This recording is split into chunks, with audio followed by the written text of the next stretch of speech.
to Poetry Street. This is a room without a roof where every voice is heard. I am Chip Williford, the co-host and director of Poetry Street and Poetry Street on the Road. Poetry Street was founded in June of 2014 by two incredible poets, Susan Dingle and Robert A. Bubby Brown, as a part of the East End Arts Council Jumpstart project. It was to help revitalize downtown Riverhead by creating a public art space in a local business. And we had a very comfortable and successful home at the Blue Duck Bakery Cafe until they closed in late of 2019. And luckily, we were rescued when Sunny's Diner and Grill opened their doors to us, offering Poetry Street a new home. And then COVID forced us all to, along with everyone else, to consider the Zoom platform to continue Poetry Street. And as of next month, Poetry Street will start our 8th year, and we're very proud of that. Thanks to Maggie's hard work and all of your participation. We really appreciate you all. We'd just like to encourage you all to go on poetrystreetontheroad.com, our website. You can see the founders page and our poets page, which include all the features, bios, and photographs. We have the film Poetry Street on the Road and the complete first season of Poetry Street on the Road, which consists of 9 episodes highlighting 16 poets. We really appreciate the support of Gianna Volpe, the host of WLIW in the Morning Show, William Paris, director of Legitimate Matters, Helen Higginbotham, director of When Black Women Gathers, and our friends at the Multicultural Solidarity Diversity. Now it is my distinct honor to introduce an extraordinary writer, a poet, and author of the amazing new book, Sleepless Nights, Emmy Award winning for her work on Sesame Street, assistant director of Poetry Street, and my esteemed co-host, Maggie Bloomfield. Hi, everybody. Welcome, welcome, welcome, welcome to Poetry Street. Chip pretty much filled you in on the history. We are still going strong, and we are in serious talks about maybe moving to a live venue sometime. Somehow we got to do that, though, in conjunction with Zoom, because otherwise, how will all the poets from all over the country keep coming? Which is one of the exciting things about this whole venue, that we've been able to bring in poets from everywhere. It's been super. And not worry about those usual logistical problems that go along with going to a poetry reading. We have wonderful features today. And we're going to start off with someone who flew cross-country on Zoom from Hollywood to share with us today. I met Jessica at a wonderful workshop we did together out there in these wonderful squares. Jessica DePue is part of the Los Angeles poetry scene. She rediscovered and became passionately involved with poetry during the 2020 quarantine and is crafting and honing her skills through workshops mentored and hosted by award-winning poet Peggy Dobrier. She's also going back to school to get her degree in creative writing, which is wonderful. Jessica participates weekly with poets Lucien Zell, who's a host and a mentor, and David Bubna of Prague. Please help me welcome, and you could unmute to do this, Jessica DePue. Thank you. Thank you so much. What an honor to get to be with y'all today. I'm going to read this first poem called Communion. Our bones have been reburied. From inside out, I am rendered a carcass brought to life, a playground of possibilities. I am depths of subterraneous levels. I am your snapshot of wild poppies, crimson among the mellow. Bones break at the threshold, ours mend. We merge and waltz, reference Kundera, with weight of souls lifting times two. Fleshy feelings have taken hold. Back against your body, I tiptoe my fingers. I sidewind this tour, ratchet this music box. Upwards, we tightrope my chasms. I don't believe in closures, frameworks, or anything definitive. When it comes to you, I slink slowly as lanterns alight nightfall. I lay down with lightning as your bones cross mine. We riddle with language our own, kept to ourselves and something to sing about. Nice. This is called The Gnaw. I sat in an art gallery doing nothing. Not nothing, I was sitting. I dreamt antiques belonged to me, especially those from Egypt. They were not mine. Those masks belonged to alcoves of art. They belonged to my face the way a mask belongs to guilt and fancies its admirer. That way it was my savior until it was removed. I removed myself until I found it waiting, devoted and discipled to my discipline of weeping, of letting flow this grief. The vagus nerve hit Vegas, diminished itself in that souped up Taco Bell, the nerve, informing hours, changing weather, veering course from the cause, my cells open to a cyborg commune.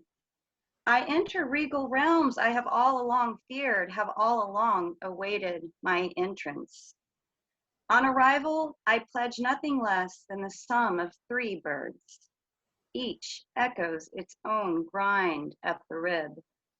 Each ribs its own echo to grind down further to soothe the gnaw which tooths the ache.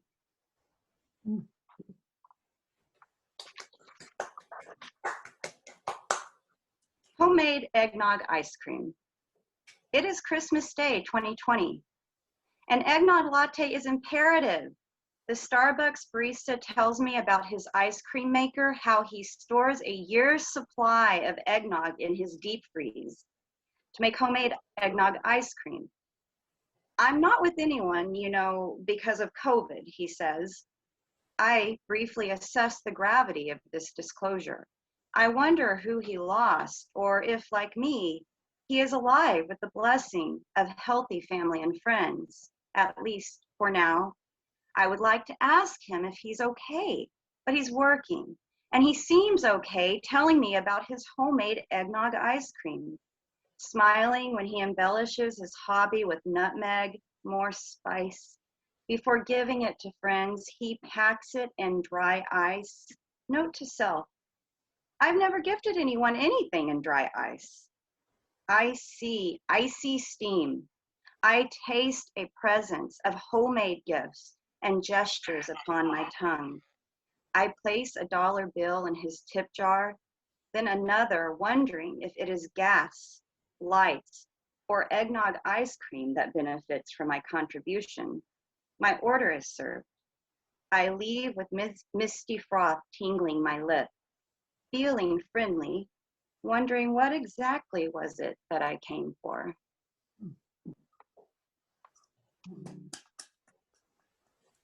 And lastly, this is middle ground.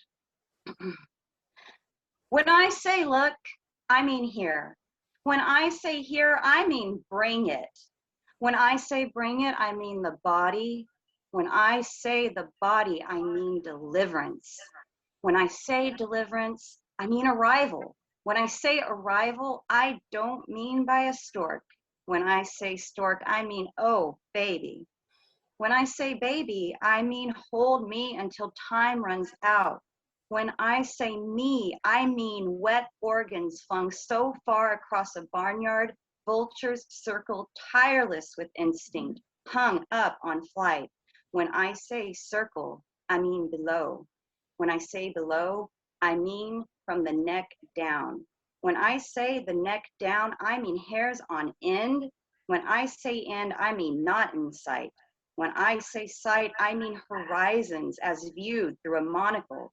When I say horizons, I mean get out of town, head for the hills. When I say get out, I mean come in from the wild, brace yourself. When I say brace, I mean size me up and cinch my waist. When I say waist, I mean middle ground. When I say middle ground, I mean right here. Love it. Thank you. Beautiful, Jessica. I believe we're going to come back at the end of the open mic and request an encore of our features. So if you can find another poem to share with us, we would be so pleased. It's wonderful to hear you. Let's unmute for a second and give Jessica.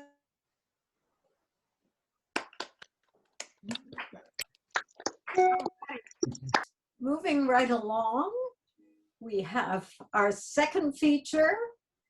Luis Valdez is a spoken word poet, an award-winning author, a certified Les Brown motivational speaker, a life coach, a philosopher, a Suffolk County Community College graduate in English honors, and a graduate of St. Joseph's College in political science.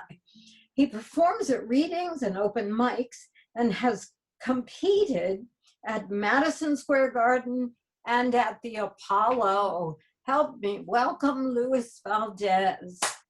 And everyone can unmute so you can welcome him. Really, snap, applaud. Awesome, awesome. Welcome. And also, I have to admit that I'm kind of like one of your #1 fans. And I understand that you're also a boxer, which is so cool. Okay, it's all on you, Luis.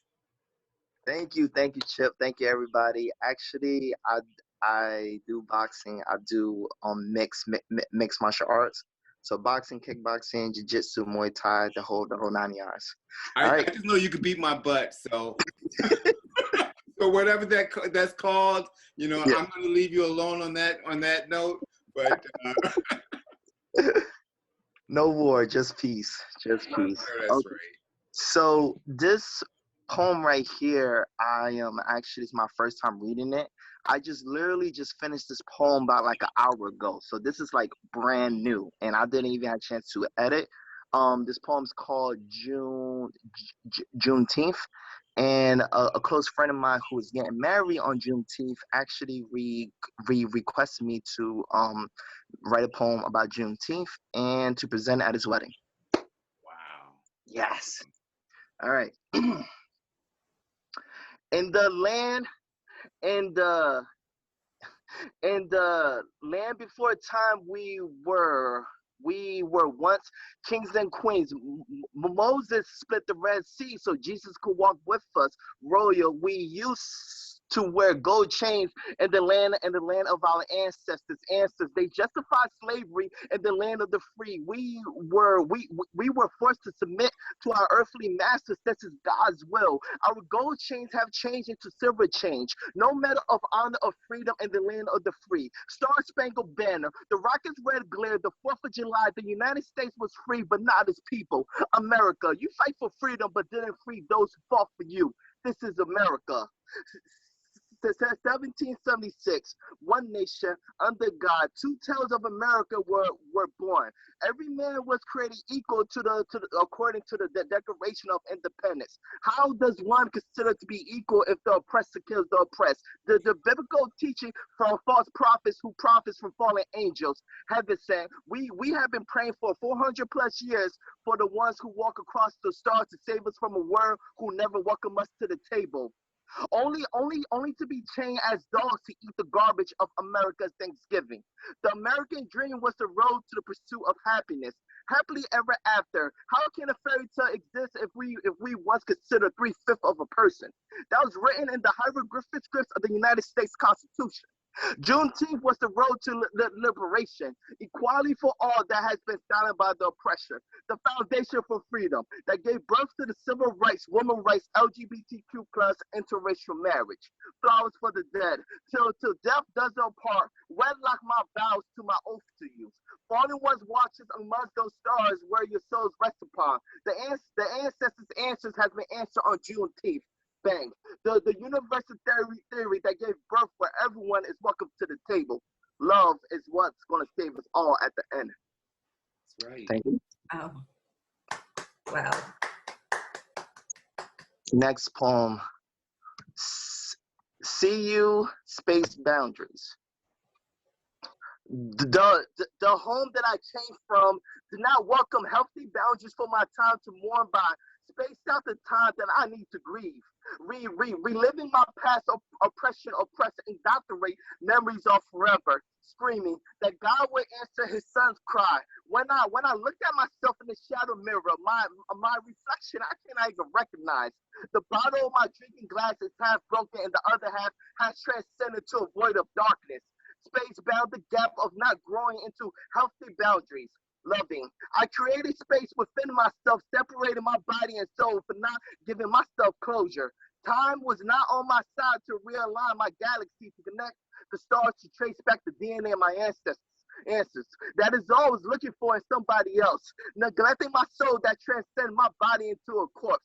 Hollow. I did not love myself because I didn't know how to give myself boundaries to self-reflect in the man in the mirror. My mirror is shattering while I look down at the broken pieces in which each piece represents me. I grab those broken pieces to love back together through the soul that my blood is dripping. Blood of my love. My blood is pouring into my soul which birthed my heart. Self-reflection. What does my body and soul see when they look at each other? What boundaries do they need to give each other that space that will close the gap between them? I look at my drinking glass to reflect the bound of my boundaries. My body has been broken along this journey that we call life. My soul has been swallowed in the void of darkness with no lighthouse to guide it back to my body. Love. I became the lighthouse to realign those broken pieces together, intertwining the woven blood of my ancestors to give myself closure. We are one. Yes, we are not alone. My ancestors continue to guide me amongst those stars. I look up to the stars smiling, knowing that my boundaries received the closure that caused my universe big bang. Thank you. Oh, wow. Bravo. Bravo. Thank you. Awesome.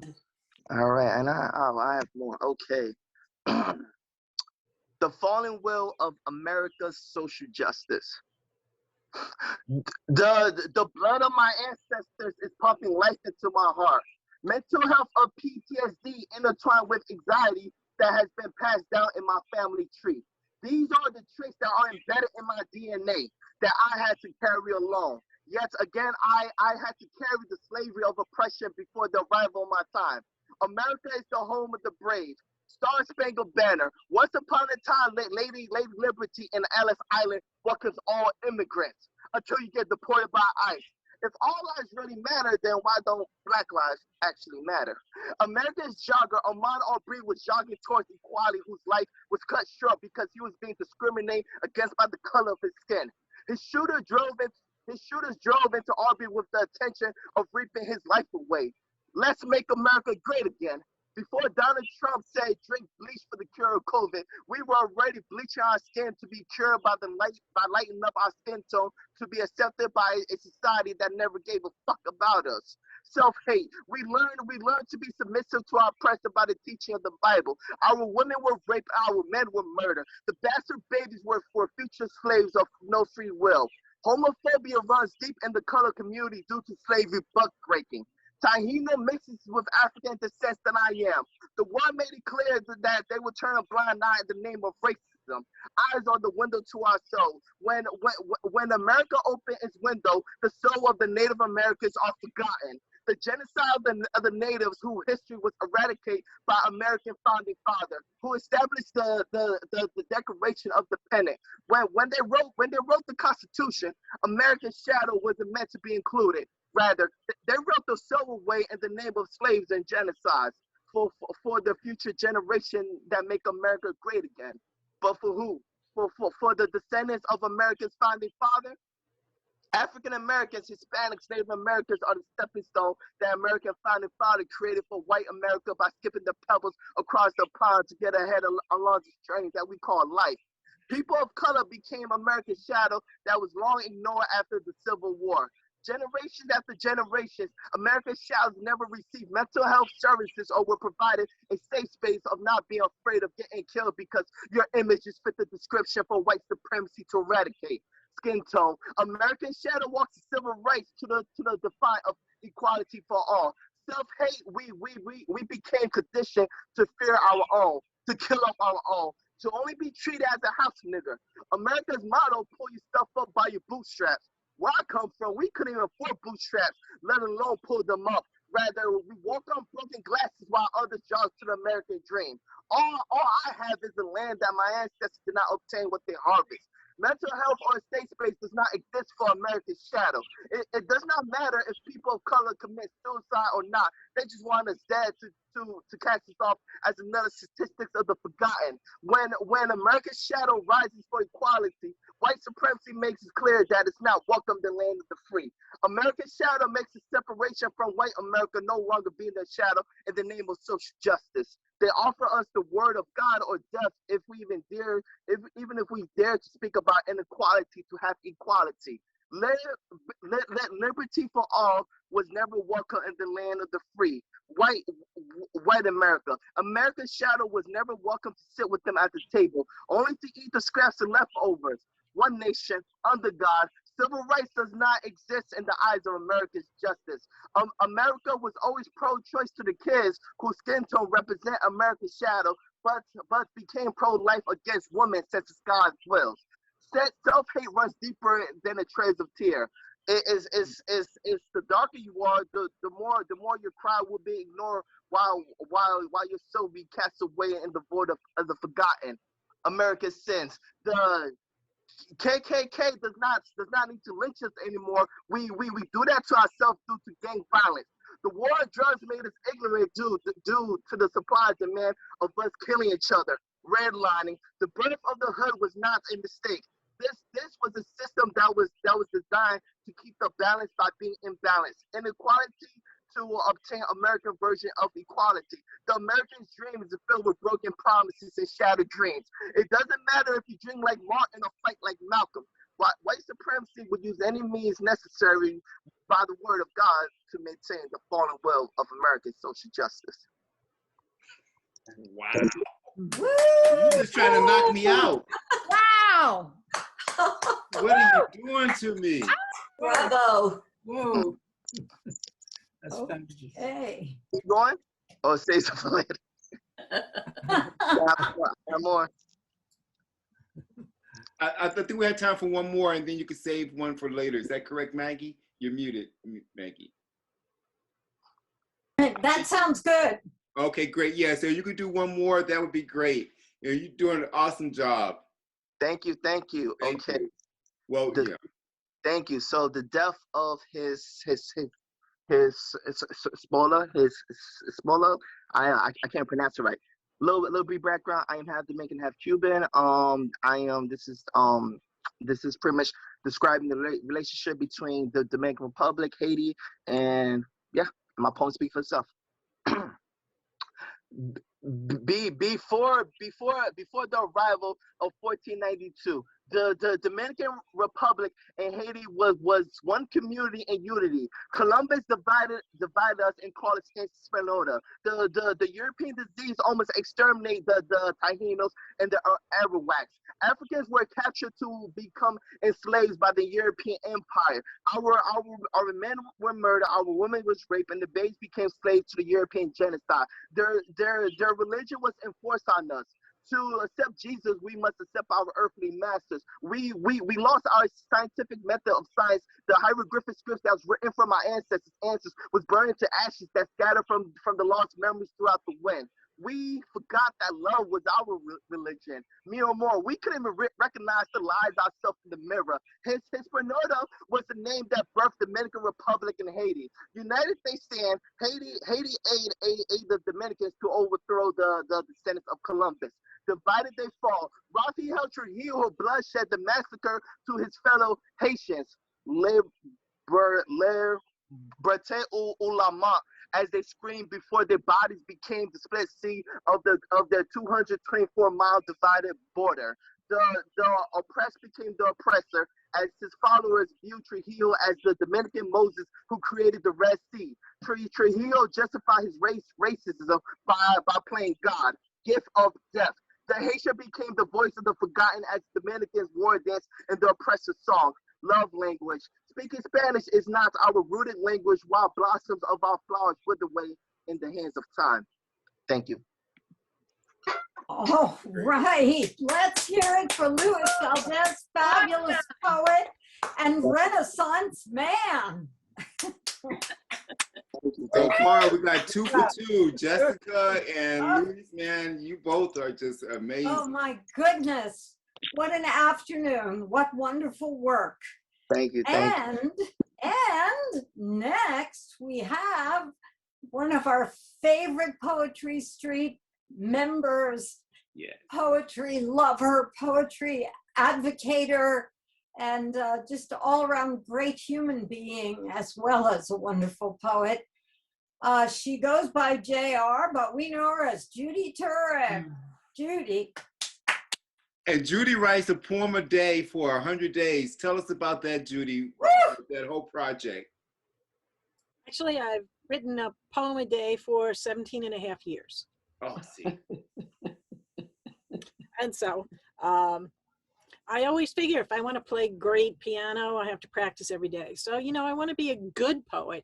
I never want to write a perfect poem. Otherwise, I wouldn't have anything to do tomorrow. So I keep trying. I keep trying and I keep trying. Wow, what a wonderful acts to follow. Thank you, Jess. Thank you, Louis. This is wonderful.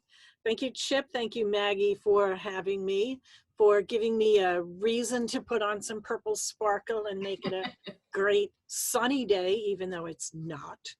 I actually have, I have a theme today. So I have 5 poems for you about 5 very special men. I don't generally introduce poems, but I might. I'm also celebrating today. It's kind of a weird celebration. So this is my new book. It's called 24 in 24. It's from a poetry marathon that I did last June and that I will do again this June. And anybody who wants to join me, oh, just send me an email and I'll send you all the info. It's kind of cool to do an all-nighter past college, you know. I wrote a poem an hour for 24 hours. I loved every one of them so much that I decided to put them all in a book. It's poetic and it's a little bit of a lie because it says 24 and 24. The 24 poems are in here, but there's actually 26 because I was thinking about the marathon the day before, so I included that poem. And then I stayed up for a poetry event 2 hours after the end of it, and I thought, oh, I don't need a nap. I don't need sleep. I just need some coffee. And I wrote another poem from that. So there's actually 26 of them in here. So this is a brand new debut. I don't even have my books, but they are available or up on the Lulu website. And it's so exciting to actually see it there, even though the only thing I have is a proof. And so these are first reads. So the first poem is for a very dear friend, fellow writer, Joe Panatello, an amazing guy. We drove all over the place going to writing workshops and writing events, and a really incredible man. And the world lost this really great guy 1 week ago today at 96. So this poem is actually based on a question that I asked him. Metaphoric to sink your teeth into. A friend recently said, poetry is like a tube of toothpaste. That's it. That's all he said. I told a friend that this friend said this about poetry, and she said, well, that's ridiculous. Perhaps. But I get it. Once poetry is squeezed out, you can't put it back. Once a person writes a poem, they become a poet. Once a poet, always a poet. Once a poem is read, you can't pack it back up and shove it into the tube. No cramming your words back in when they are set free, spread wings, and fly. And anyway, who would want to stifle inspiration? Flavored and fluorided to prevent gingivitis.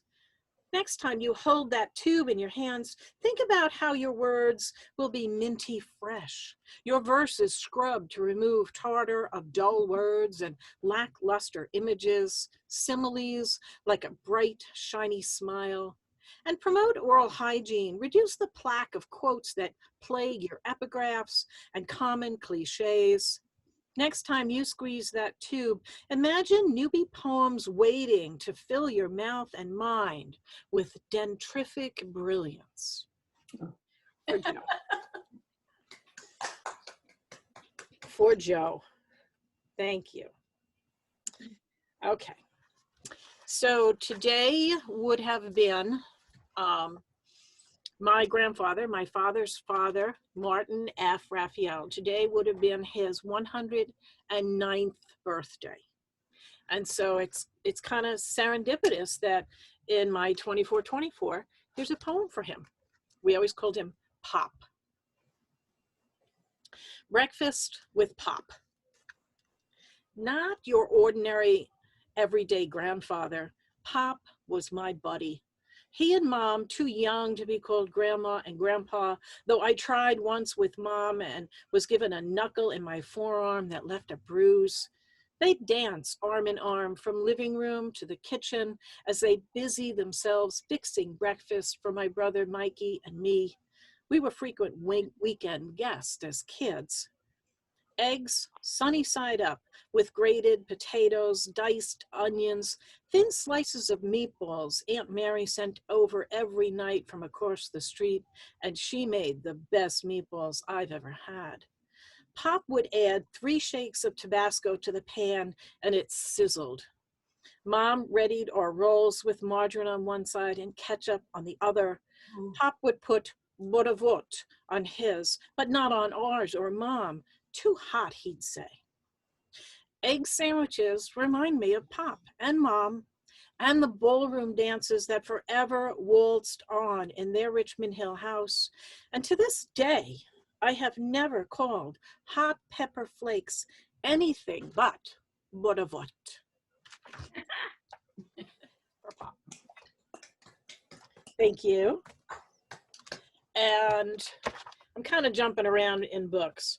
So this is from my B is for Betwixt and Between book. And this would be from my dad. That's Martin T. Raphael. I hear him. Blurted out at Sunday breakfast. My father asks, how do poets know each other? Not that they meet in poetry places or recognize faces or names, no. How do they know their own kind? As though we're a species indigenous to regions he'd never frequent. Do they see poetic tendencies? A certain borealis glimmering behind irises, an angled tip of the head, body alive with silent syntax? Do you flash membership cards? I laugh, thinking poetic license. Or, dare he ask, is there a secret handshake, a blinking signal, a code word only for initiates? His curiosity is overwhelming.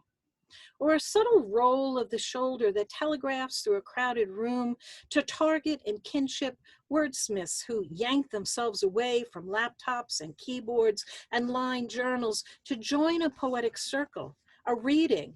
And here I'm wondering if my father is a closet poet, be part of a clan, a clique, a gathering where some will sneak away with white lie excuses to jot a few lines on a pocket notebook or cocktail napkin, hunched in a hallway niche or haloed in a coughing cloud of smokers, getting their fix from a grab line, committed to paper before it's gone.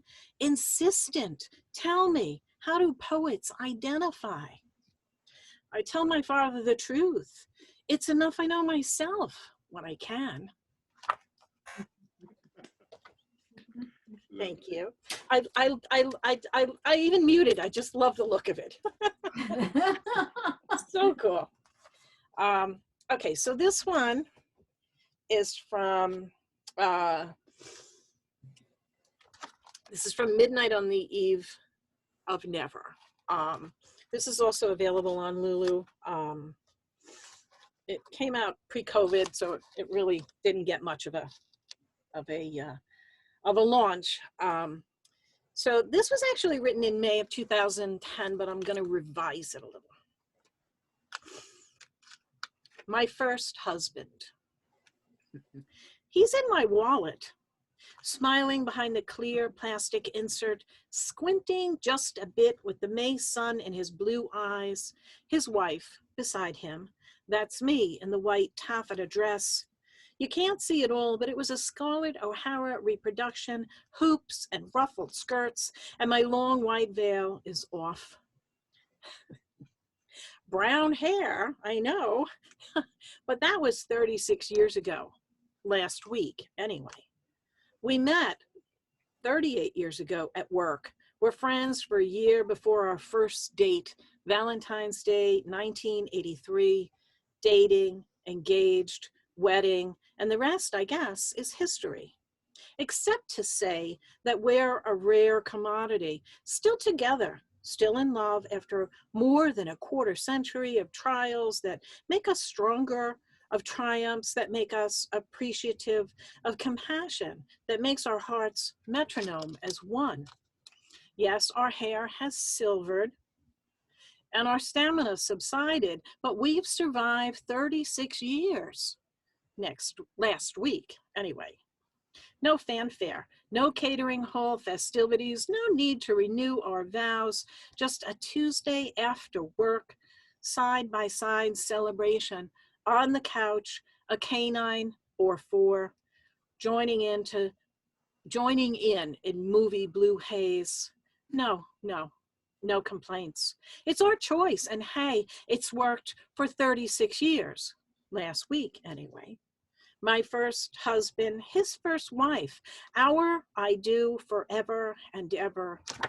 Amen. Amen. Wow. Yeah, that one gets me. Yes, our anniversary was last week, and so. Okay. And my last poem. Yeah, I got a little misty there. Okay. So my last special man poem is for Chip.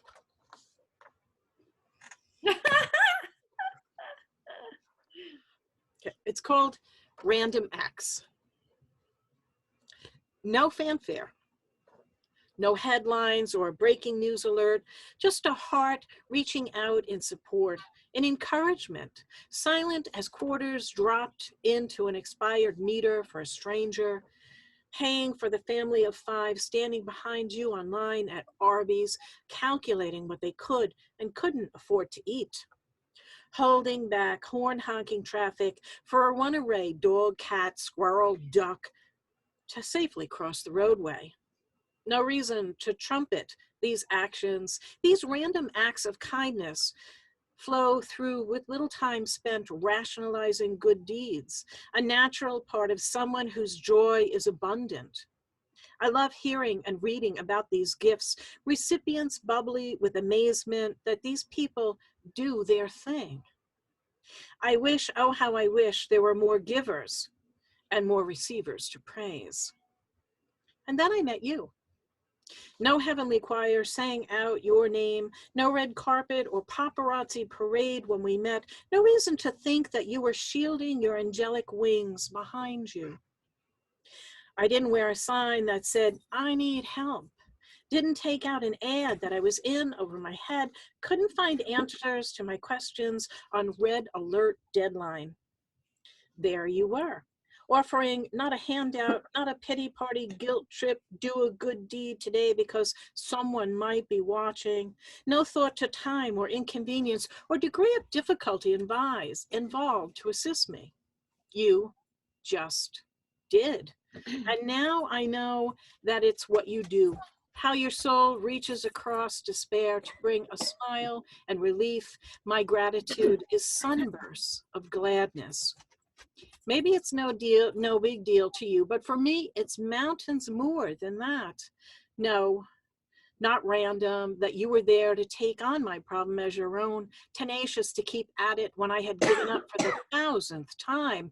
No, nothing random. I saw the fingers of your soul reach out, felt them touch my cheek, invited them to rest a while in my heart, where I can reach in and reach out to someone in need, following your lead. No, nothing random about it. Thank you all. Oh my goodness. Wow. That was beautiful. Wow. Okay. There's a teary film over your rectangle. Okay. All right. Wow. Oh my goodness. Thank you all. Thank you all. Thank you, Judy. Oh my goodness. Can we please unmute and give applause for our wonderful features today? For wonderful Judy, for Louis, for Jessica. Oh my goodness. Oh gosh. Oh wow. Yay. Oh wow. Thank you so much, Judy. Thank you so much, Louise. Thank you, Jessica. Oh wow. Judy, JR. Wow. Thank you so much. You wrecked me. Yeah. Okay, so since I cannot say the rules of this open mic, Maggie, can you do the rules and give me 1 moment and I'll be back? To collect yourself? Yes. Yeah, Thank sure. All right. Okay. So if anybody has not signed up, please sign up in the chat to read in the open mic. Please limit yourself to 1 poem or at most 3 minutes. Chip's in his sunglasses now. And, just have a wonderful time reading from your work. We're so thankful that you brought it to share with us today. Chip, have you gotten it together? I think I am together enough to bring on the first person. If only I could find my glasses now. Okay. First of all, thank you so much, everyone. Jessica, your poetry is just awesome. Very touching, very moving. Louise, powerful stuff. Wow, very powerful.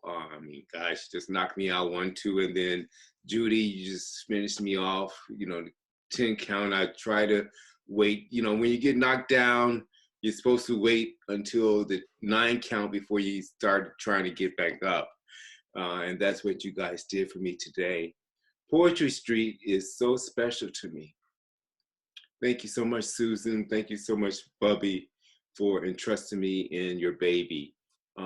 You guys just make my whole life better, and I appreciate you. Okay, thank you, Maggie, for telling everyone the rules. If you signed up, I got your message, and I appreciate you all for the early signups. And I'm gonna start with Barbara Siegel.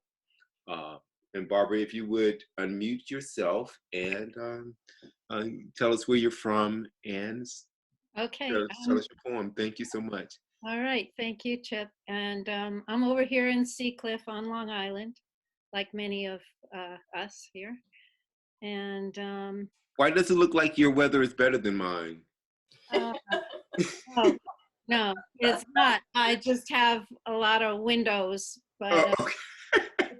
definitely wet and cold. Okay. Yeah. So I'm going to read a poem that I am very happy to say is going with some of its friends to be in a chapbook from that Finishing Line Press is going to be putting out. Yay! Gladys helped me. So anyway, the book will be out in September now, I'm told. So it's not a book yet, but this is my first book, so I'm very excited. Anyway, this poem is called Enchantment, and the book is poems that are about Persephone and about myself, as she and I became the goddess Persephone. She and I became good friends in the course of writing these poems. So this is Enchantment. He lands like an angel, wings backstretched, iridescent, and then in a blink transmutes into a robin. The shaman's at work again, she thinks, moving past a mass of Siberian iris, deep red buds on blue-green stalks, a few blooms perched like purple birds. Ruffled by a mild breeze, lemon columbines flutter, ferns unfurl their spirals, spiders weave sticky webs of words and symbols. Water splashes, drops from rock to rock into the pond. Koi of all colors swims slowly within. Persephone revels in spring's pleasures. Thank you. Oh, that was beautiful. Thank you. Thank you so much. Bill Batcher has a new poem, and Bill, if you would please unmute.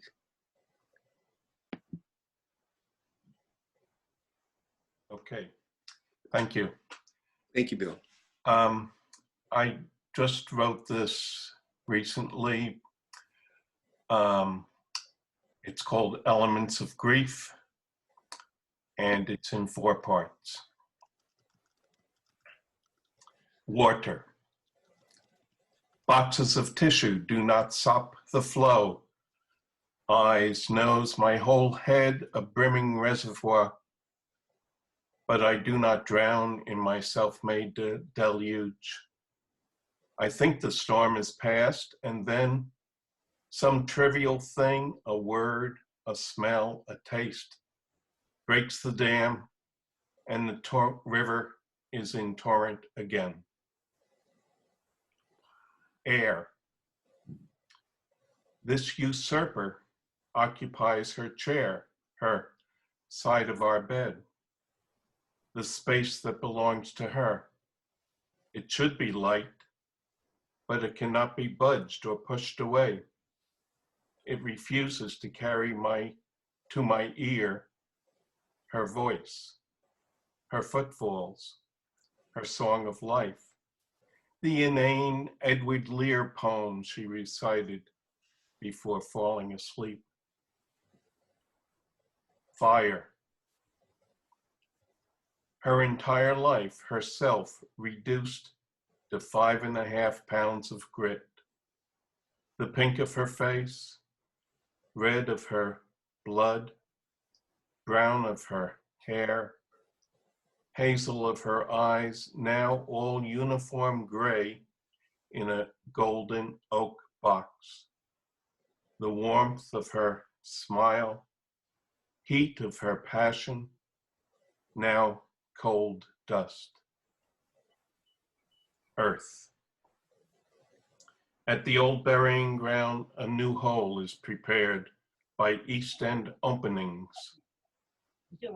Mother Earth, who bore us all, receives her daughter home. Room enough beside awaits the day when my children will call East End openings to prepare another hole, and we can be together again. Thank you. Thank you so much for that, Awesome. Bill. Thank you for sharing. I'm going to ask Susan Dingle, our founder of Poetry Street, to speak after Bill. Thank you so much. Thank you, Chip. Thank you, everyone. This is really awesome. I'm going to read a new poem today. This is called A Poem for the Poets of Myanmar, for the Poets at Home.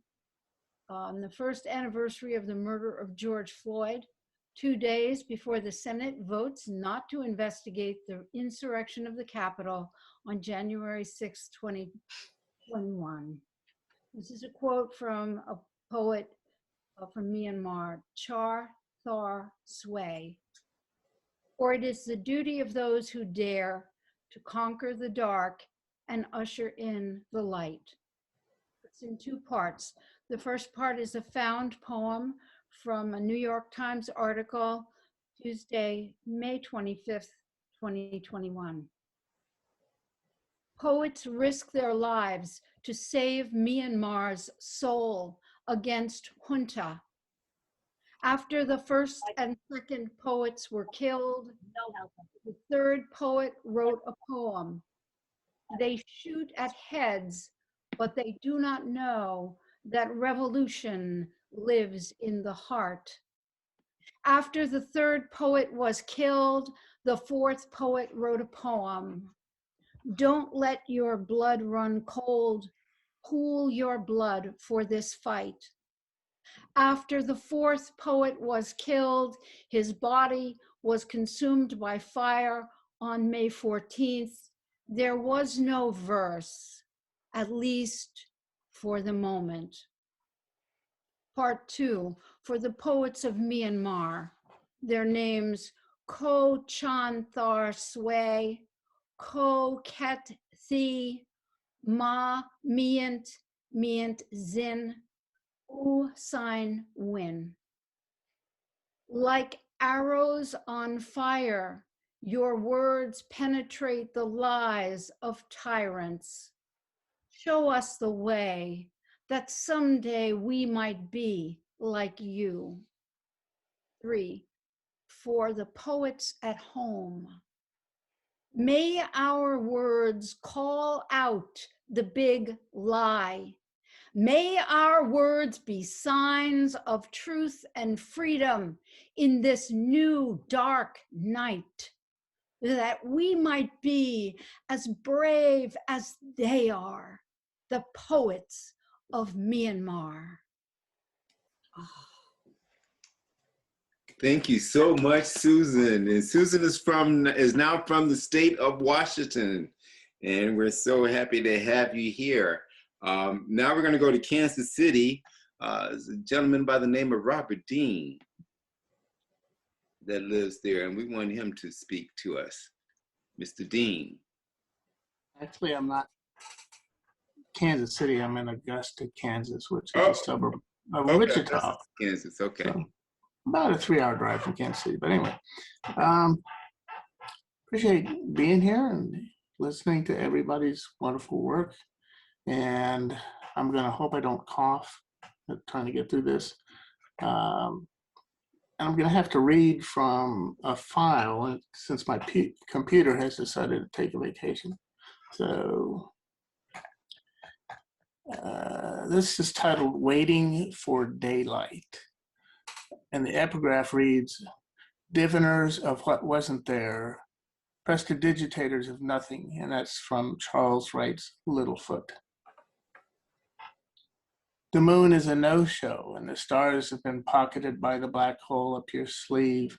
So when you ask if that's my card, all I can do is shrug, which of course is meaningless because you can't see it. I ask you which cup the ball is now under, but can't tell which one you're pointing to or find the cups myself. We're up to our usual tricks in our usual state of incomprehension, after a full day of usual tricks in our usual states of misapprehension, waiting for another daylight, or for the cloud curtain to part and conjure a diamond-studded celestial spree, for the lazy moon to get off its ass and brighten our future, which we, in our usual fashion, have tarnished with words and actions faster than the speed of light, before, during, and after dinner, the after-dinner mints melting quickly in hot words s'mores, unsweetened lava flowing from the gashes of our mouths as we retire to opposing corners, where cutmen ply their towels and epinephrine swabs to staunch the bleeding before the lights go out, as they inevitably do, love spiraling down the happiness toilet, backing up the house of cards plumbing we took years, or perhaps just a second to build, creeping lies of labyrinths to make Borges proud, to baffle even Theseus, as we wave the scarlet lined cape at the horns of the Minotaur and sever Ariadne's thread. But wait, we open our hands upon a miracle, the string made whole, if only we could see it. If only the critical mass of our sunlit failures didn't shed such dark energy, inflate the expanding universe, babble and whisper black body emotions. If only we could retrograde back to that first naked singularity, before the idea of time, before physics was law abiding, before we began pulling rabbits out of hats, before the lights in our eyes moved too fast to catch, before we climbed, shadow dancing, air jabbing over the ropes and into the ring of our usual state. Wow. Thank you so much. Next person, Karen, how do you pronounce your last name? Schulte. Schulte, okay. And where are you from, Karen? Okay, thank you. This is one of a group of poems that I've been writing during this confinement that came out of a very, very old album. And it's called Snapshot. We didn't know life was risky, taking us where we didn't want to go, especially when you know only one place day after day, as the three girls did when my father took our picture in the late 40s, holding our baby dolls in front of us. I am in the middle, two of the older girls on each side. We smile broadly for the camera, sure of ourselves, of our future, as it continues from the past, without sorrow, without regrets, not knowing one of us will be gone a decade later.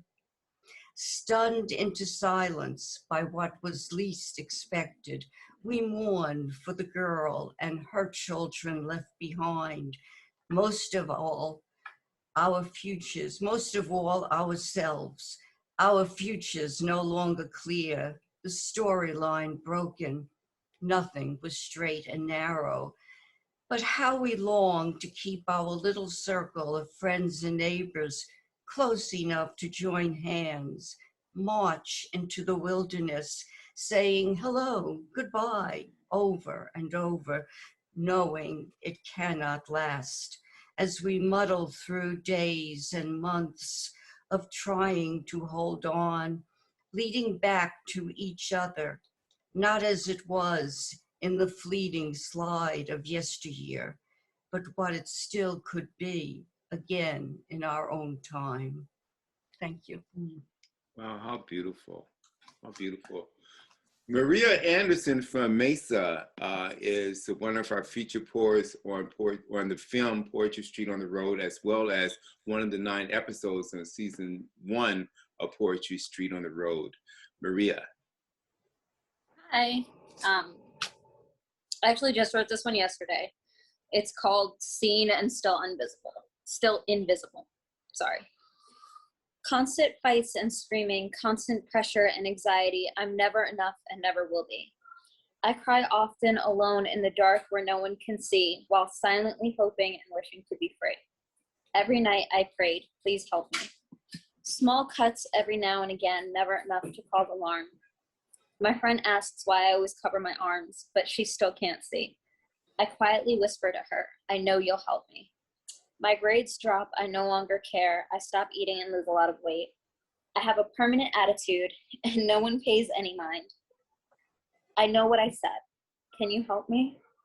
Soon I start experimenting with drugs and alcohol. My responsibilities take up permanent residence on the back burner that is my life.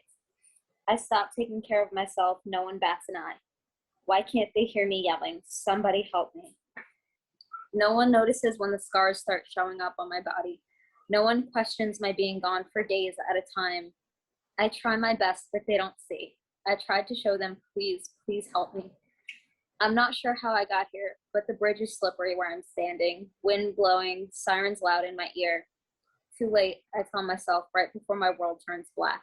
I hear him, please, I can help you.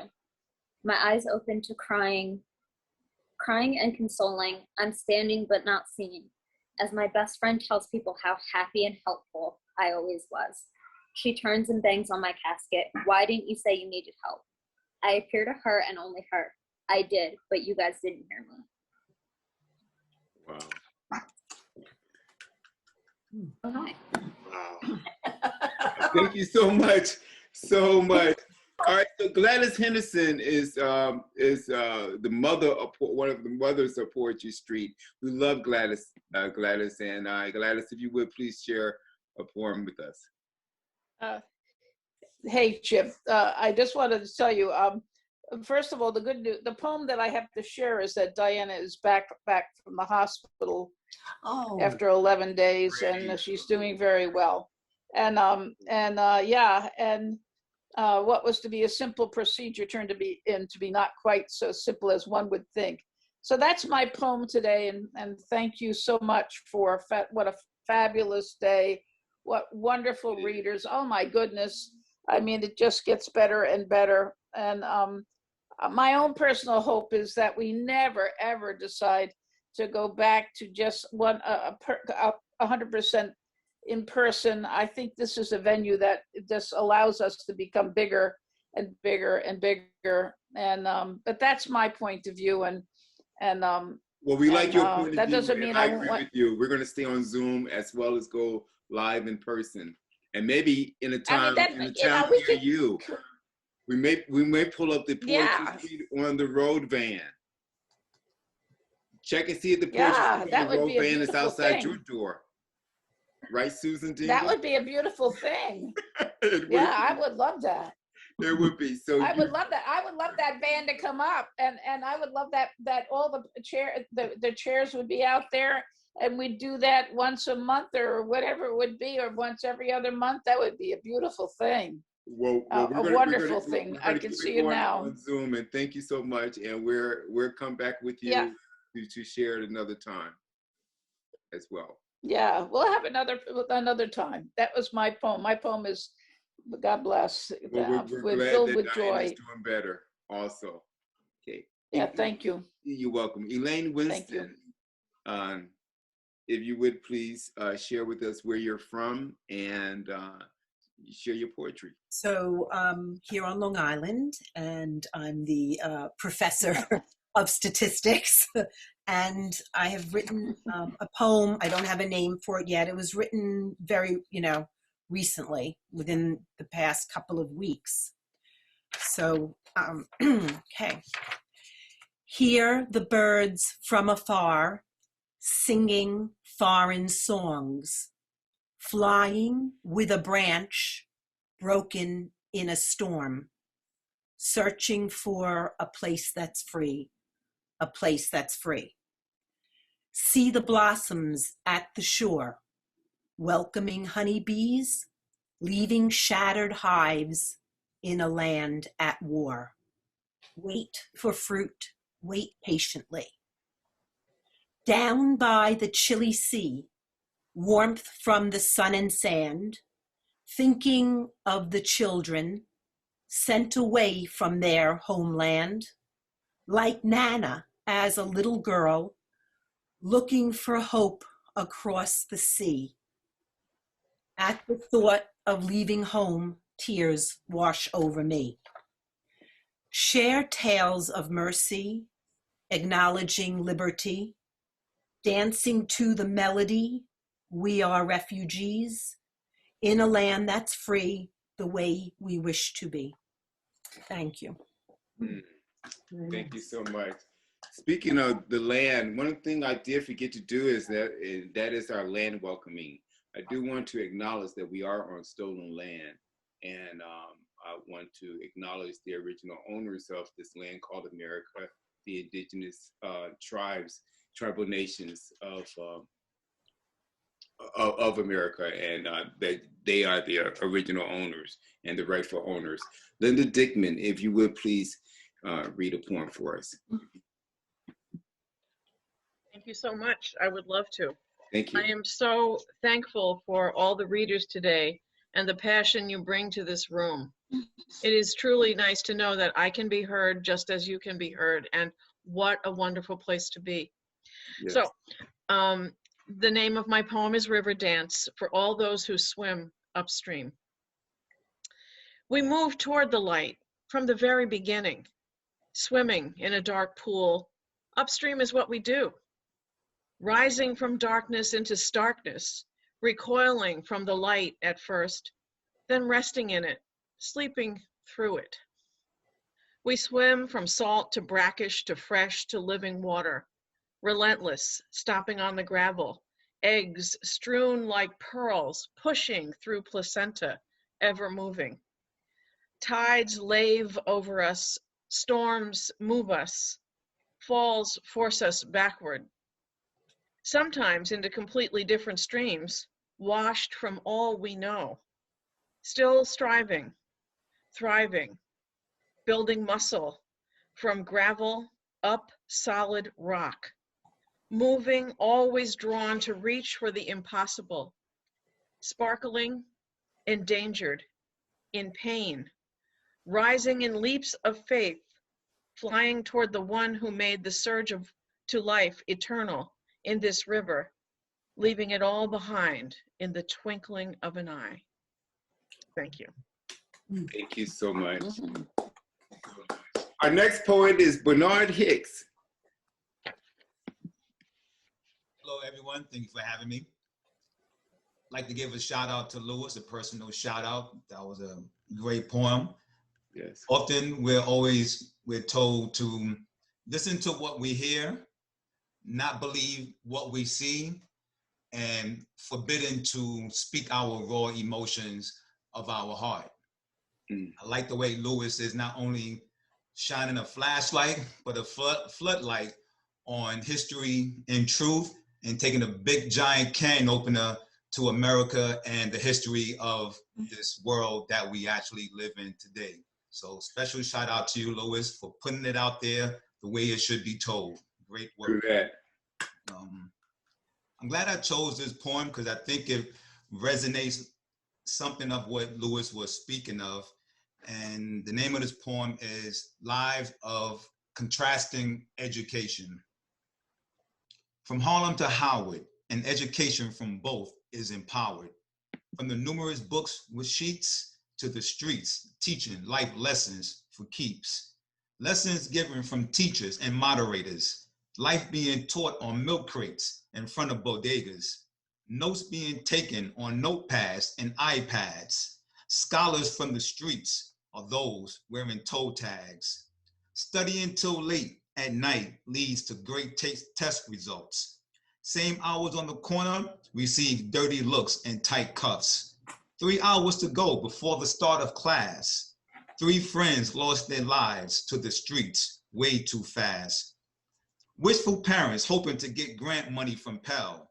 Saddened parents setting up GoFundMe accounts for bail. Receiving either one is a big relief. Sending one kid back to college, the other kid back to the streets.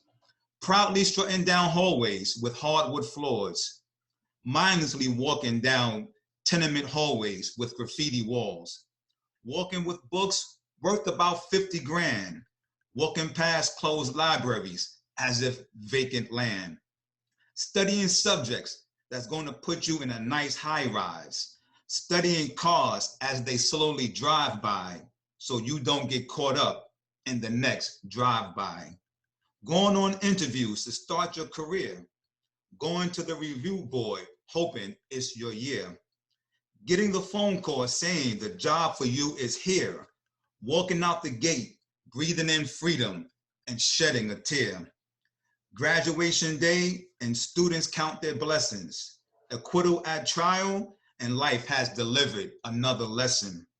Switch your tassels and throw your cap in the air. Walk out the courtroom, return to the hood and hope somebody cares. Contrast in education. Thank you. All right. Thank you so much, Bernard, for reading that. Bernard, where are you from? I'm from Harlem, New York. Harlem? Yes. Well, we appreciate you, brother, so much for coming on Poetry Street and reading again. I remember you a couple months ago, and your poetry is really amazing and powerful. Thank you. Doreen Spungen, Spungen, can you please, from North from North Woodmere. Could you please unmute yourself and read? Sure, Chip, thank you. What a wonderful, I have to say what Gladys said. We have to keep doing this. I wasn't part of the in-person, and I'm so thrilled that I found you all. I never want to lose you. Thanks to Jess and Louis and Judy for quite a wonderful, wonderful reading, and everybody else. Thank you. Oh, this is a poem called Memorial. Prayers for peace echo in the temple halls. Bowed heads, how many filled with earnest prayer, this moment set aside for memory, for hope. And I tire, have no right to tire, the shadow of the dead cloaking the congregation in shame. We are still alive or never went to war. Survivors escaped from naked realities, those we remember in this sacred time, sacrificed again and again in the name. It haunts this question, why die? To be memorialized? There are better ways to become heroes. In the garden, on the battlefields, in the blasted history books, the world tires. Perhaps God tires. Graves grow. Their numbers outnumber year after year. Memorial Day, one day. War conquers nothing. War conquers hope and prayer. Prayers for peace echo emptily in the temple halls. It is Memorial Day, a moment of silence, a lifetime of silence, a death time of silence. Thank you. Wonderful. Oh, gosh, yes. Yes. We are having such a great time here at Poetry Street. Nina Yavelle is one of our longtime Poetry Street members, and Nina is also on our film Poetry Street on the Road, which is on the website poetrystreetontheroad.com, and we hope that all of you visit that as well as see her today. So Nina, can you please share with us? Yes, thank you, Chip, and thank you, Maggie, and I'll tell you, Jill and Louis and Judy and everybody, what an incredible day. In fact, the sun is out. You brought the sun out. Seriously? Not really. Figuratively, it's out. You made me look. This poem is called Fishing. It seems like that kind of a day we're remembering. Dear friend, this morning at dawn, you gave up the long struggle. Your body tired, your mind ravaged. Turning from grief, I remembered your feisty stance, the embrace of laughter, the light of our younger days. Like that day of fishing we had on a black steaming lake, a morning of sausages and eggs, buttered English muffins, orange juice thick with pulp. And oh, how we hooked those wriggling worms clear through, defying death as if we knew what would come of our hope. The feel of the rod tilting straight down, pulled like a 20-pound bass on the line.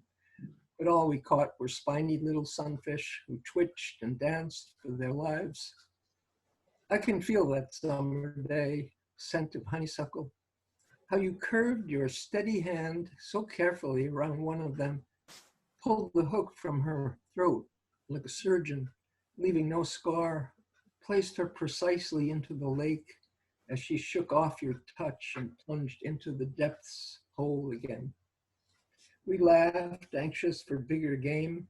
Our muddied fingers pulled more worms from their tangle in the tin can. Day drifted to evening. Sun moved below the mountains, the lake, the edge of sky. We threw the worms to phantom fish, folded up our rods, careful to secure the hooks, and walked back amid the ghostly trees, croaking frogs, safe in the womb of night. There was nothing left to catch but moonlight and swarms of mosquitoes which dove around us. Thank you. Beautiful. I love the imagery of your poetry, Nina. It's just amazing. Kelly Powell from Port Jefferson. Are you, Kelly? If you would please unmute. And Okay, Okay, I'm unmuted. great. How are you? How is everybody? Good. Thanks for all the wonderful poems. I only know Louis personally, so I say thank you to him and thank you to the other two. I love all poems.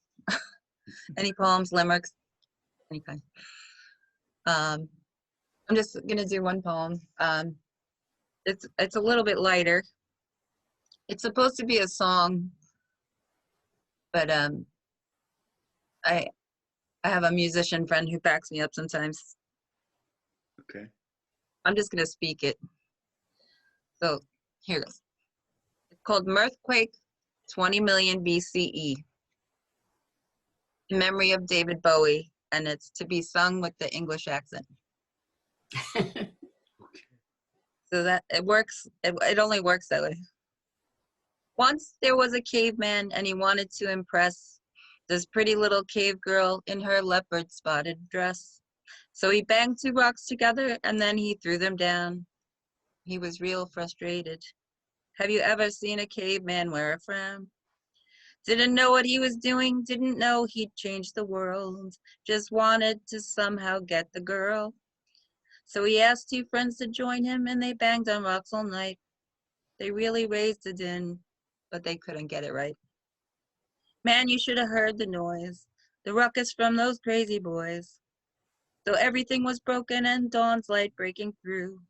And right there in the middle was this really crazy thing, a round thing taking shape, forming something like a ring. But they ran out of time, not even time enough to rhyme. In the morning, he got the cave girl to somehow come and see it. He said, "Caveman, won't you leave me alone?" I said, "Caveman, what am I gonna do with this useless stone?" She turned around and grunted, and then she upped and kicked it. The wheel rolls and rolls, kept them rolling down the hill. The caveman chasing right behind it. To his surprise, he fell into a tar pit. Then a science did find in our age of glass and steel, the caveman's bones and the remnants of a wheel. Said it was the greatest invention of its time, and for all time be sublime, sublime, sublime. A professor tossed around some isms, caused some academic schisms. He made up the story that surrounds it, and the whole thing got confounded. That was 20 million years ago today, that those cavemen built the wheel. Now cavemen, they drive Porsches, very different set of horses, and found out how to impress the girls. They wolfed their way round Wall Street, but they haven't come real far. Absolutely love it. Oh, wow. Thank you so much for that fun piece of work. Prose and poetry. I tell you, prose and poetry is something I just love to write. Adam Fisher, if you would please give us a poem. Okay. This poem is the fourth in a kind of in a series of poems about feisty girls, and the first three are, one is about a hockey player, and then there's another one about a basketball player, and they each have a color attached to them. This is a little different. It's entitled Flag Football. Ruth, a freshman at Riverhead College, played flag football with the guys in her dorm. She was only 5 feet, never saw 100 pounds on a scale, black hair, green eyes, skin that could appear in a beauty ad. In a word, gorgeous. The guys were all big, 5'10", 6 feet, 180, 200 pounds. When they chose up sides, she walked up to them. "I'd like to play." They picked her last. They soon found out she had sticky hands, could catch anything and run. She could outrun any of them. When she confronted a player who wanted to grab her flag, she stopped, ran furiously in place, yelled, "Come on, sucker, make your move." As soon as he lunged for her, she dodged him and ran into the end zone. After the game, her team carried her on their shoulders to Jake's, the only bar in town that pulled beer in pints. The losers paid. She drank. As they were breaking up, a tall, blonde fellow who had stayed close to her asked her out. She said, "Thanks, I'm flattered, but I'm really just here to play. I have a boyfriend back home."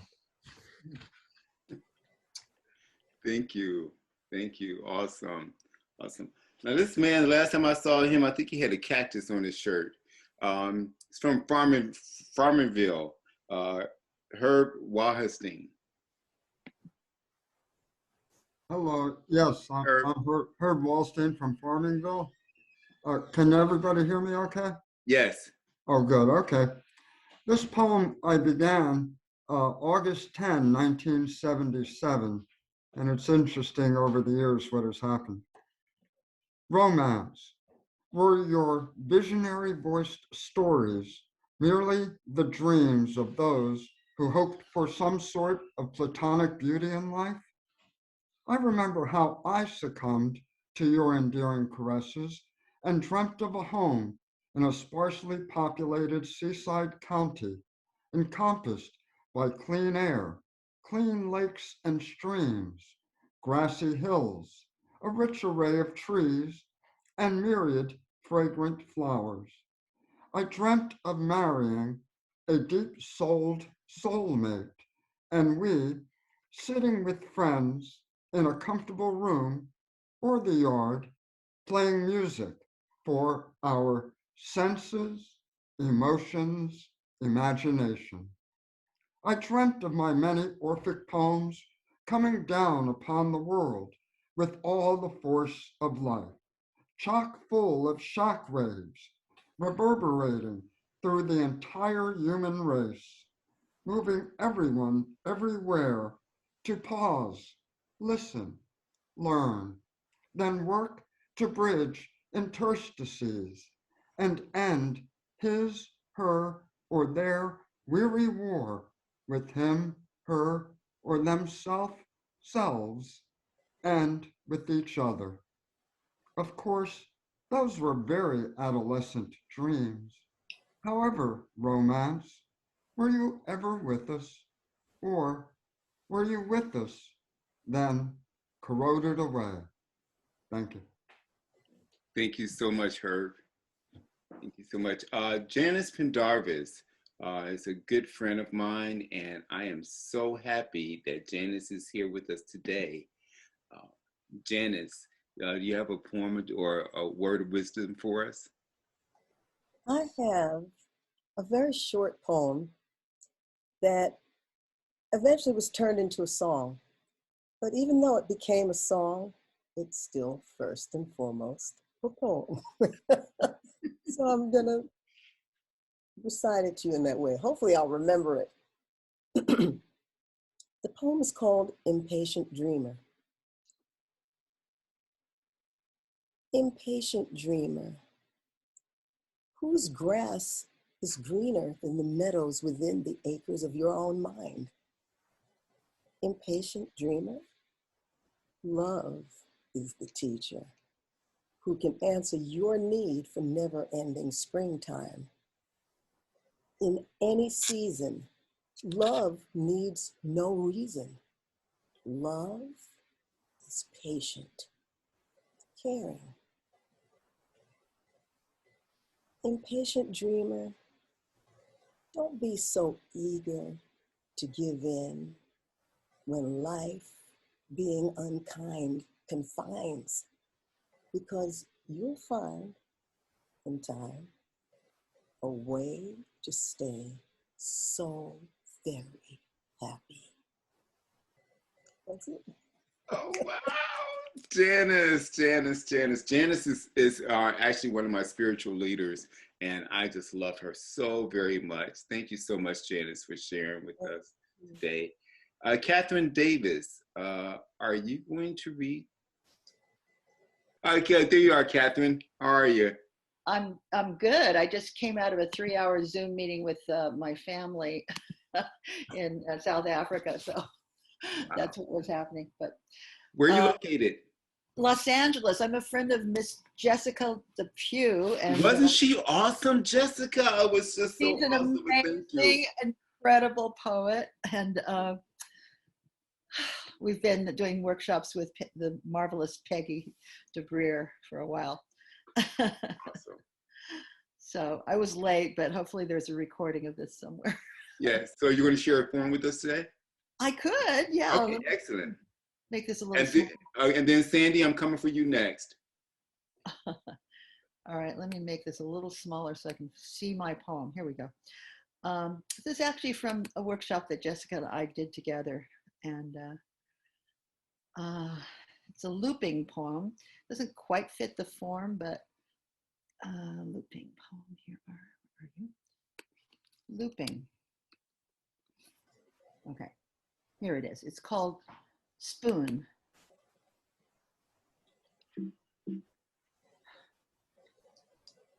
When I say spoon, I mean knife. When I say knife, I mean wound. When I say wound, I mean opening. When I say opening, I mean hole. I mean well. When I say well, I mean water. When I say water, I mean silver rivers of fish diving to the crystal caves of home. When I say silver rivers of fish diving to the crystal caves of home, I mean echoing chambers where we began, where we swim. I mean a bottomless lake. And when I say bottomless lake, I mean bottomless sands, the place where spoons fill with sand. Thank you so much. Wow, that was nice. Thank you so much. Loop from one thing to and the it's what is the weather like in Los Angeles where you are now? You know, it's perfect. It's like 72 degrees. It was overcast this morning. It's if I wasn't full with love, I would probably hate you right now. Yeah, I know. You're cordially invited, but I'd give anything to be in New York. So. Thank you for sharing. Sandy, are you with us and are you going to read? Yes, I am, and I'm kind of just overwhelmed with all the creativity. Thank you so much. Okay, mirror, mirror. We see ourselves in mirrors' reflection, and at first glance may appear somewhat needy, with inherent flaws, the wrinkles of time. Still, a second look beckons us to delve within ourselves, sense who we are, who once we were, the person we hope to be. Thank you so much for that, Sandy. Very nice. Now, if there's anyone else that would like to read that did not get that opportunity yet, please put your name in the chat now, and I will make sure that I get to you. Thank you, everyone. Okay, we have Louis and Sasha that's going to read. Okay, Louis and Sasha. Okay, let's go with Louis, and then we're going to go with Sasha. Okay, Louis. Where are you from, Louis? From Long Island. Oh, okay. New York. Welcome. This poem is called Apples. Take your time, heroes of the fruit bowl. Take the time you need. You've earned it. It's all the varieties of you who are here for us when none else is.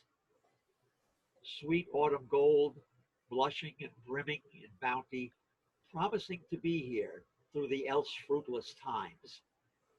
As you've been from the beginning, tempting Eve, teaching Newton, testing Tell, deterrer of doctors, heraldic symbol of the Empire City State, namesake of the century's life-ruling technocorp, blossoming sweetly and ripening in no hurry, while the strawberries hasten with the spring and the stoners have their summer glory, descending at last in the bulge of victorious red, triumphant fruits of your own labor. Cool. Thank you so much. Awesome. Awesome. Okay, so we have Sasha. Okay, can you hear me? Yes, Sasha. I'm really so touched by all of the readers today. The poetry is fantastic. Thank you so, so much. This is a gift from me today, and I want you to know how much I appreciate it. This poem was written, I believe, during the time of the pandemic, just a few weeks ago, before things started to open up. It's called Given. The gift of this moment is this moment. Without it, there is no past, no future, since the odds of her existing are infinitesimal. She is given the silver slant of moon, summer's blossoming bough, winter's bare branch bowing to the sky, and the sky above that, its sighing sun. Hurry and stroll of her feet along boulevards in the fine line between beauty and pain. She clings to life, even in fog and rain, putting off old age, yet coming to it as she unrolls his napkin, places his knife and fork on the table. He holds out his wrinkled hands to receive them. In this moment, the city exhales deserted streets. Voices vanish into the vast song of not seen, not heard. And if she goes back far enough, folds of time fall away into the curve of boundaryless. She recalls the ghost of love, bodies bearing tangled sheets of youth. Somewhere in all of this, poems pressed together like the power of prayer, the ticking of time. Thank you. Thank you so much, Sasha. Now, I mentioned my co-host, Maggie Bloomfield, a wonderful writer and author of Sleepless Nights. Maggie Bloomfield. This poem is called Loss. It was recently picked up by the anthology Long Island Sounds. And I do want to say again, what an afternoon of poetry. You did bring sunlight to this very dreary landscape that we have today, all of you. Loss. I did not take care of you, young inebriate that I was. The blooming breasts were a bit of a thrill, but your journey within my womb caused the scotch I needed for survival to make me nauseous, angry at the injustice of consequence. I had you plucked from me like a grape and never looked back till years later, when you're not here to go shopping or house hunting or to a hockey game or the theater, to tell you to get the hair out of your eyes or shine your shoes or iron your shirt, to plead with you to finish college or beg you to move home. Thank you. Thank you, Maggie. This poem is called Dear Congress. I'm just an average Joe, and I really don't know why I have to fight day and night just for the right to stay alive despite the virus and this hard-hitting recession. Income reduction, inflation, police keep killing Black people, systemic racism, and the coronavirus are all contributors to my oppression. And for so many, school is out, but where's the lesson? America, will you ever learn, or will our democracy continue to burn? Please tell me, will America repair their mistakes and ease my despair? I never imagined that I would ever be here, but I am, and I know that I'm not alone. Many of us are suffering, not getting enough to eat, and some are already without a home. And I don't want the next one to be me. I'm really trying my best for it not to be, working harder, safer for less pay ain't easy, even though I constantly tell myself not to worry. So I'm doing the work, and in my mind, I'm trying to keep focused on surviving and not on dying. I don't break any laws, and I'm courteous to my neighbor. I clean my own house, and each blade of grass is accounted for. I strive every day to make things better for my family and my community. Now tell me, what can I do to feed my family, save my home, and preserve $1 of dignity? All the time I tell myself, man, just do your best to try to climb out this mess. I try not to lose it. I try even harder not to stress. But how can I not when my feet are on fire and water boiling hot? My God, I'm trying so very hard not to let the depression of racism, COVID, and this recession seep in. So please help me. Call your representatives in Congress and demand that they do their job and listen. Thank you very much. Thank you all for coming tonight. I will now bring back on Maggie, who will bring back on the feature poets and close us out tonight. Ladies and gentlemen, Maggie Bloomfield. Hey, everybody. Features are features. Jessica, you got something for us? Yeah, I do. Yeah. I will read Followed by a Haunting. Thought I pulled up the PDF here. Okay. Followed by a Haunting. Dead set on the dance. I could not shake it. Where did you come from? I never thought to ask.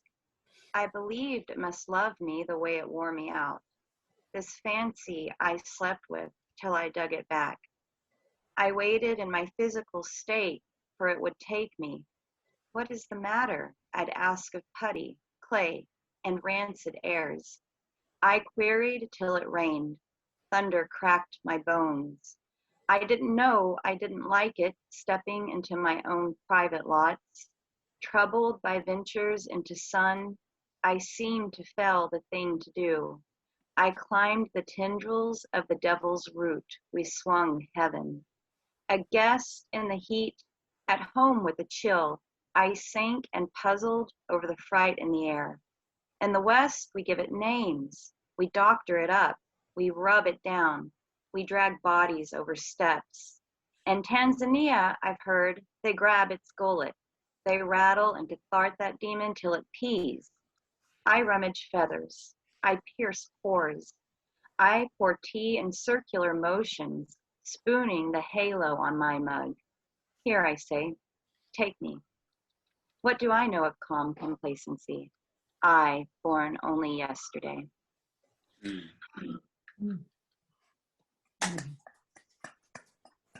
a good poet. Oh my. Thank you, Jessica. Again, just beautiful. Louis, can you take us into one more of your amazing poems? And try not to knock me out this time.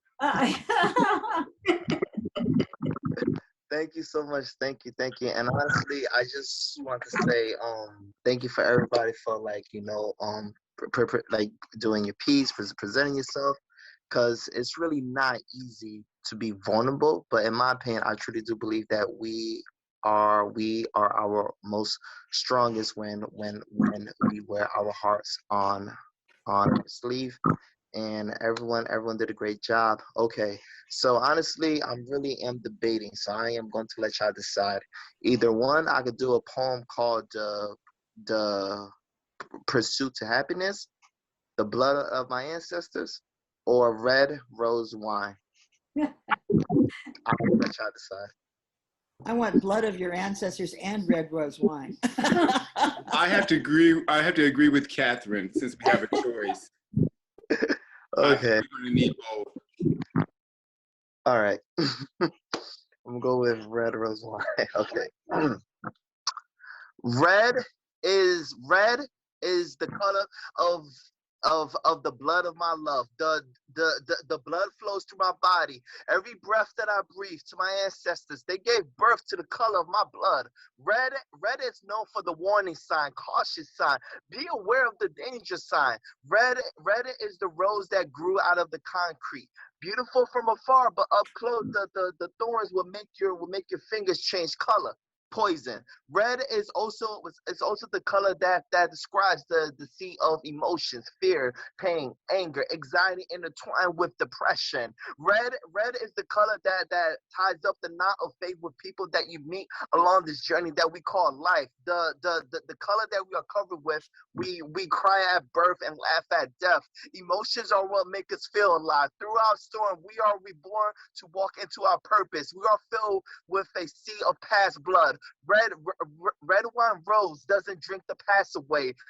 Whether the storm is up to the artist to paint their pictures with their blood, to tell a story that is written by the author who is still rewriting their memorable chapters, living in a red dead past pain filled with regret. Rather, become the author that is free from the red dead past. Walk amongst their blood's corpse of sins by connecting pieces to a puzzle that lead to a bigger picture. Choosing the path to walk with a red rose angel or the crimson demons. It is up to the author to write their own endings, while the artist paints the bigger picture of red rose wine.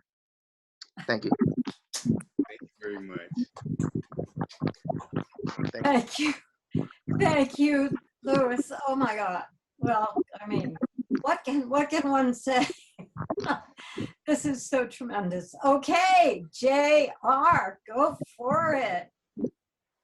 Thank you all. What an amazing, amazing afternoon of poetry. Like, wow. So we had the men's section before. So Maggie will play Poetry Roulette. Pick a number from 9 to 129. But you have to unmute because I don't read lips well. She said 18. 18? Okay. Okay. What am I doing on Facebook? I don't know what I'm doing. No, really, I don't know how to navigate, create posts and wishes, make videos. How in the world would I post a photo? I don't know what I'm doing, but I am trying. Discouraged when I send out invites, copy and paste flyer info for events, send happy birthday wishes on purple pages with hearts cavorting in every corner, only to find out I had only one friend. The only person who clicked a like or love or ha-ha for every single thing I sent, just one. I found the box that said friends and 140 faces came up, and disappointment set in when I realized 139 of them didn't respond. Not once. What am I doing on Facebook? Why do I need to lose hours scrolling through happy posts of photos and poems, invites and reminders to events I wouldn't want to miss, and then all that screen freeze, refresh, restart, and where, pray tell, do the posts go that were there just a minute ago, the ones I wanted to click, to learn more, to click a thumbs up, to share my page, as if I could figure out how to do that? I don't know. Unlike email, where you can see who you sent to, I can't find the sent box, though I've searched. And how can I change my font? And is there a purple box somewhere? I don't know. I clicked something today, not sure what, but a box opened. Thinking, blue spinning wheel, whirling, turning, waiting, and another box. And there, midway down the 140 friends' faces smiling back at me, was a lone blue check mark. My one and only specific friend, the one who got all my posts, the one who responded with a click, the one, and you know who you are, who made me feel like I wasn't wasting my time on Facebook. So now, since I don't know what I'm doing on Facebook, I click everyone as a specific friend. All blue checks down a list of friends, click on, save changes, and I wonder for just a moment what will happen if I add new friends. And where is that box I clicked? I don't know if I should send a test post. Do I want to know? I don't know. I hunt my brain for something to post, something important, something worthy, something as a test to see if I got it right this time. But I can't find anything to post, nothing to say, except thank you, friend, for being my friend. I don't know what I'm doing, but I'm glad I have you as my one true blue friend. Thank you all. Thank you all for a wonderful day of poetry. Oh my God. Thank you, Judy, and thanks again for my poem, Random Acts for Chip. Thank you so Oh much. my It's so goodness. sweet. It's so lovely. I mean, you wore me out with that. Thank you so much. Thank you. Thank you, Jessica, so much. And Luis, man, I love you guys so much. Such inspiring and such powerful work. Everyone. It was amazing. Come back next month for the Juneteenth celebration. Our feature is, ta-da, Chip Williford. And ta-da, Maggie Bloomfield. It's our Juneteenth celebration and our anniversary celebration. So 8 years. I hope, yeah, 8 years. So come on in. Thank you so much. Thank you guys for everything. And please check us out at poetrystreetontheroad.com.